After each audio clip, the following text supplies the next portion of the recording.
Nepal is on edge.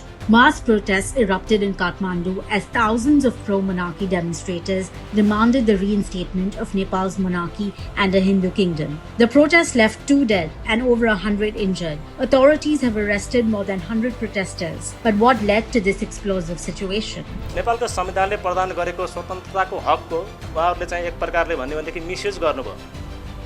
आन्दोलन त्यस्तो खालको हिंसात्मक आन्दोलन वास्तवमा तपाईं हामीले हेर्दाखेरि पनि लाज लाग्ने सभ्य समाजले लाज मान्नुपर्ने खालको आन्दोलन चाहिँ हामीले आज देख्यौं। The protests were led by supporters of ex-king Gyanendra Shah, who has recently surfaced in Nepal's political landscape. Frustrated by political instability, corruption and economic distress, many Nepalis believe a return to monarchy is the only solution.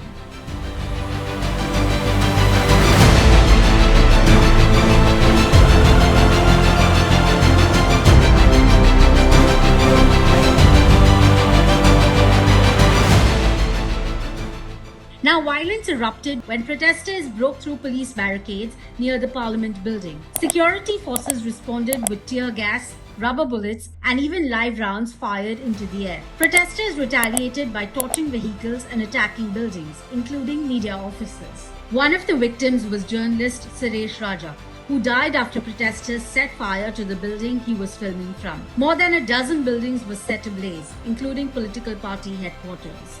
Now, authorities imposed a curfew in several parts of Kathmandu, lifting it the next morning. But the political divide remains stark. On one side, monarchists chant, Raja Aao, Desh Bachao, calling for the return of the king. On the other, Republic supporters vow to safeguard Nepal's democratic system. भइसकेको छ curfew जारी भइसकेको हुँदा तपाईहरु सुरक्षित स्थानमा चाँडो भन्दा चाँडो सुरक्षित स्थानमा जानु होला। Now, former Prime Minister Pushpa Kamal Dahal, himself a former rebel leader, accused ex-King Gyanendra of orchestrating the violence. Nepalis will not return to the past, he declared, urging the government to take strict action. The unrest isn't confined to Kathmandu. Protesters have taken to the streets in multiple cities, targeting government buildings and opposition offices.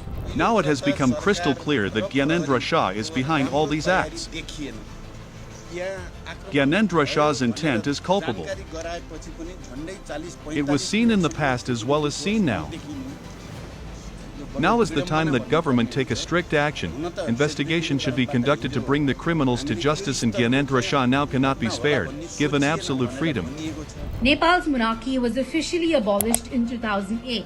Following a decade-long civil war that claimed 17,000 lives. Since then, the country has struggled with political instability, 14 governments in just 16 years. Now some see monarchy as the answer to Nepal's deepening crisis, while others argue that political reform, not a return to the past, is the way forward. We were promised a better Nepal. All we see is chaos, says one protester. For now, Nepal remains deeply divided. Will the government crack down on royalist movements, or will Gyanendra Shah's resurgence gain more traction? Follow Mojo's story for more updates.